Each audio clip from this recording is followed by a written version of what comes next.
In Kenya Tuesday, a national prayer service was held today for the victims of the siege on the Nairobi Mall. Representatives of different religious groups offered messages during the ceremony, attended by the president, parliament, and other guests. We are saddened by the recent slaughter and the maiming of so many innocent men, women, and children here in our capital city.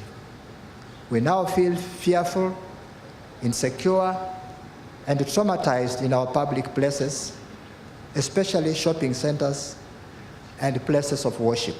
Those are not Muslims. What they wanted was to wage a division between Muslims and Christians, a sectarian move. This is not Afghanistan, where 100% are Muslims. This is not Somalia, 100% Muslims. The Islamic militant group Al-Shabaab claims it attacked the mall in retaliation for Kenyan forces in Somalia. President Uhuru Kenyatta said the forces would stay for as long as necessary in Somalia. We went there to help them bring order in their own nation.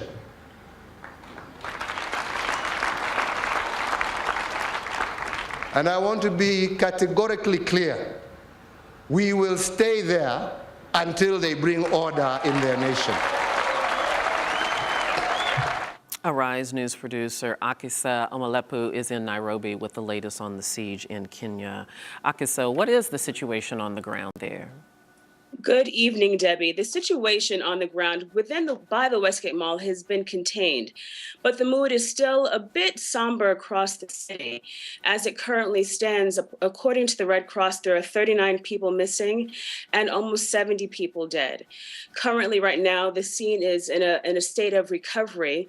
Owners can recover their cars, and a lot of owners are reporting that their cars have been damaged or irreparably damaged in this siege.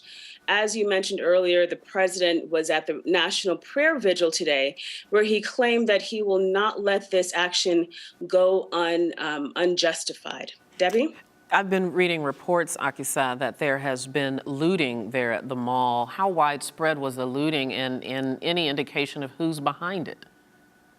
Yes, Debbie, there was looting, although there has been isolated reports of looting, and it also calls into question who has been responsible. Some people are saying that the Kenya Defense Force has been responsible for this looting. Others say that's not possible, but the pictures are undeniable. In one of the cafes, Art Cafe, there are lines of empty liquor bottles and empty food containers. So the question is, who was there? It couldn't have been the people held hostage because they would have been killed.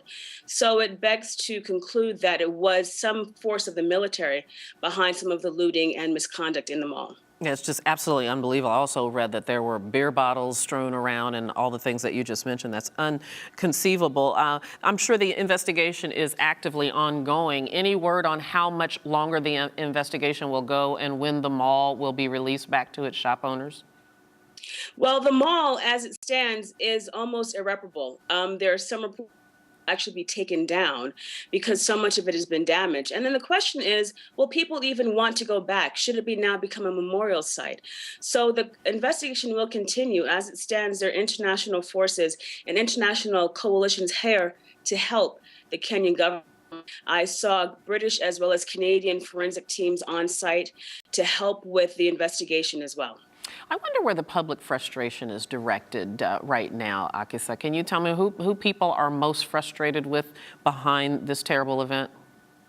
Well, across the board, Kenyans want answers. That's the bottom line. They're very, very upset and disgusted that this could happen. How could this happen? And how could this could have gone unnoticed for so long? As you well may know, Al-Shabaab's Twitter account tweeted in July that a mass attack would hit Nairobi later in the year, and it actually came to fruition. As it stands, the president has not given a one-on-one interview with any news media outlet so far, which is a bit alarming. We're now into 11 days since the siege started. And he's given 2 or 3 press conferences and made a few organized statements, but there has not been a one-on-one discussion with international media. So currently, the current communications manager, or interior minister, I should say, has been given and giving statements, but again, he is not the leader of this country. So across the board, Kenyans want answers as to how this could have happened. Absolutely. And speaking of which, Akisa, there were reports even from the very beginning that this was in some ways an inside job. The group had access to a store for almost a year before the attack. Because there's so much security there at the mall, then there was speculation that there had to be some corruption of some kind amongst the security officers there at the mall. Is there any talks or reports of arrest of security officers within the mall, within the Kenyan forces, that perhaps in some way colluded with this siege? So far, there have not been any arrests, but I did have a discussion with a few journalists here, and we kind of concluded that this is the culmination of a culture of corruption. If you are willing to turn a blind eye for some money, this is kind of what will happen. The reality is, yes, they did have a shop in the mall for almost 18 months. I'll say it again, 18 months. They storefront in the mall where they were collecting data, collecting ammunition, and staking out the place to assess what was the best way to attack this very upscale mall. And so it makes a difference who saw this. I find it very curious to see that no one had any questions. No one thought, this storefront that wasn't really selling anything looked suspicious. So there are a lot of unanswered questions across the board. Indeed, and I'm sure the investigation continues and you will keep us updated. Akisa Omulepu, thank you very much. Thank you, Debbie.